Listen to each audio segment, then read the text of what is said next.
Well, it's been a very sunny morning here on my second day in the Smokies, and the sun came up real fast and there's no cloud cover at all, so it's been hard to find a subject that's in the shade.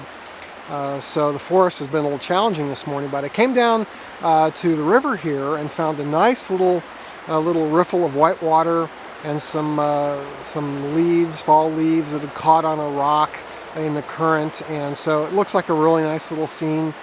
Shot a vertical with my 200mm lens on the Toho 4x5 camera, and so I exposed Provia and Velvia and Ectar on this. I think the contrast range is maybe a little much for the Velvia, but I gave it a try anyway. Hopefully the Provia will hold it, and I think for sure it should work with the Ectar, so that's kind of my thought process there. No filters, just really pretty reflection in the river of the sunlit trees just out of the frame beyond on the other side of the river. So hopefully this will work out to be a nice little detail image, and something to always keep in mind. Try to find a piece of shade and some river reflections if the forest isn't working in the sunlight. So now I'll just keep moving along and driving around, seeing what else I can identify. I can always look for subjects and hope that things will work out if those subjects are in the shade. Now, I will say it is challenging to try to find a subject that you want to photograph in the shade when it's really sunny. It's hard to see those subjects because there's so much clutter and distraction with that sunlight that it's often difficult to identify a worthy subject in the sun when you hope to shoot it's in the shade. But I'll keep trying, and it's a fun challenge, and if nothing else, it's just a beautiful day to be here in the Smokies. So that's it for this location, and I'm going to pack up and just keep moving on. So here's the Provia, the Velvia, and the Ectar. And as you can see, the Velvia really looks nice, really contrasty and really punchy colors. But I think it's just not holding the detail in the white water, and that's what I was hoping for. The Provia is a little bit better there. It's still getting lost a bit. Of course, there's a lot shorter exposure with the Provia, just because it's a faster film with no reciprocity. But I am just going to show you a close-up version of the Velvia through the loop, just because it's such a feast for the eyes and really looks nice. But ultimately, I tried scanning both the Provia and the Ectar, and frankly, I wasn't really able to pull any more detail in the whitewater out of that Ectar, and I couldn't really make the scan look as good as I wanted. So I ended up going with the Provia for the scan, and I think it looks really nice after adjustments, and that's what I'll show you now.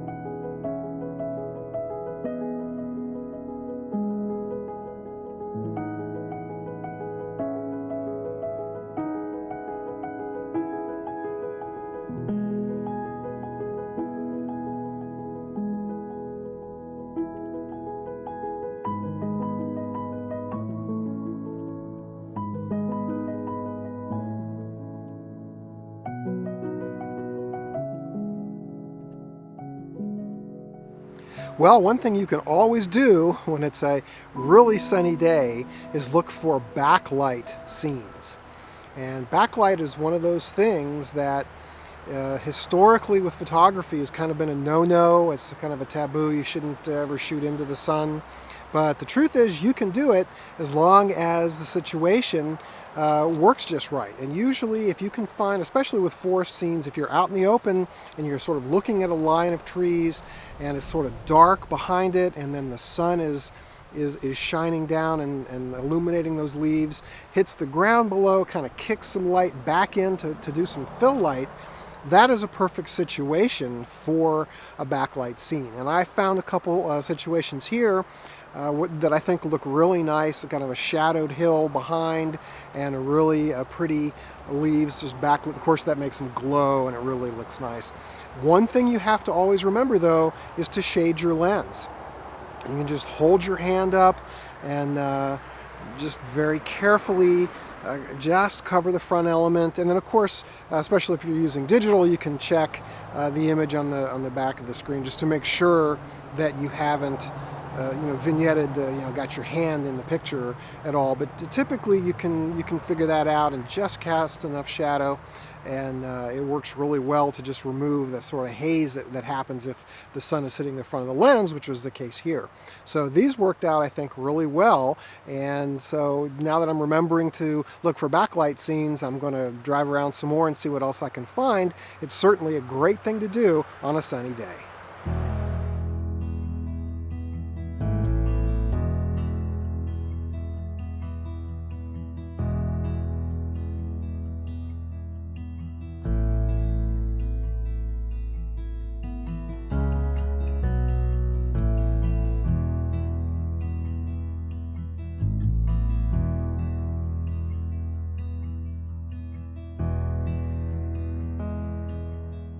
Here's another variation on backlight.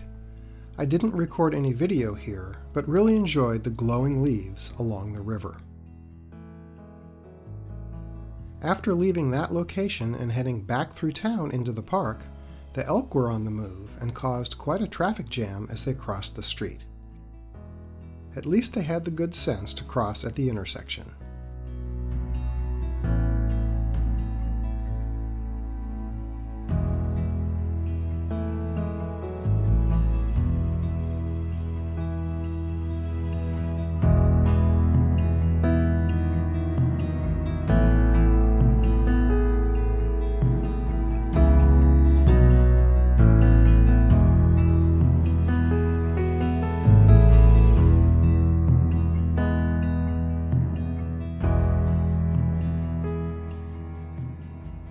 Well, I'm here at one of my favorite overlooks this afternoon, and I've come to check out a tree that I've photographed a number of times, and it doesn't look that good right now. It's kind of in the sun and doesn't have anything different or better than what I have captured on previous attempts. But I found this tree right here, which I thought would look really good in black and white. It's a bare tree set against a dark forest, so it really pops out. And I used a T-Max 400 on it, and I'll indicate one of the sheets to be N+1 development, a normal +1 to improve the contrast, increase the contrast.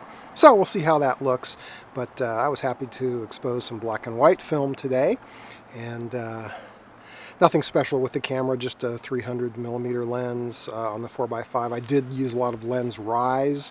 Actually, I lowered the back and raised the lens in order to try to keep the trees as parallel as possible, although I'm still pointing the camera up. But anyway, it should be nice, and I'll look forward to seeing the film on that one and get it proofed. But for now, I'm going to pack up and keep on driving the beautiful roads here in the Smokies. I have something I may try to set up on later this afternoon, so we'll see how that works. But it's a beautiful day, and it's fun to just cruise around and look for subjects, so that's what I'll be doing the rest of the day. Here's the proof sheet of my film. You can see I marked the negative on the left with N+1 at the top, which indicates the one that received extra development. So it should look a bit more contrasty with the background trees going darker, and that's what I was hoping for, so the bright tree would stand out a bit more.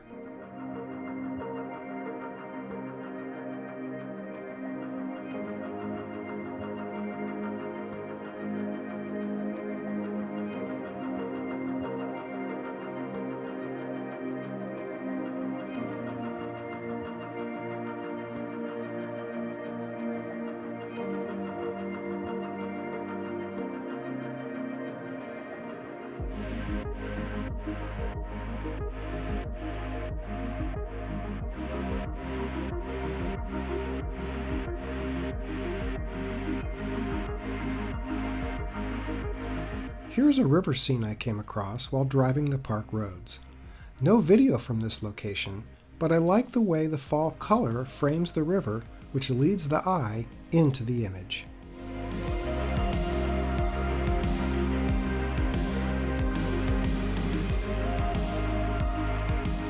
Here's the film from this scene, and here's the Velvia, and here's the Provia.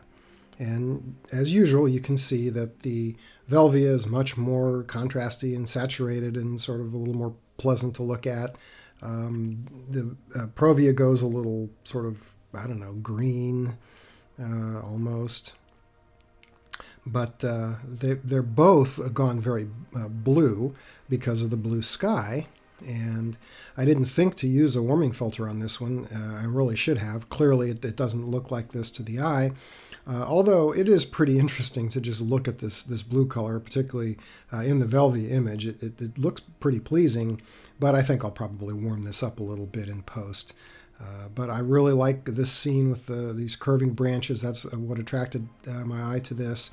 And I did use some front swing on the view camera, which is just swinging the front standard, and that aligns the plane of focus from the near trees here to the far trees here, just sort of shifting that plane of focus along the edge of the forest so everything's nice and sharp. And I think this image works really well.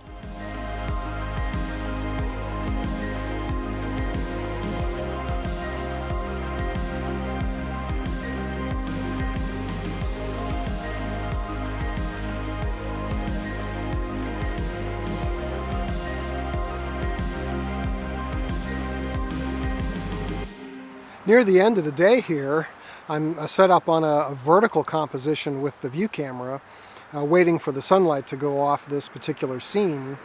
But I got looking at it and thought, well, that looks pretty neat with this partial sunlight on it.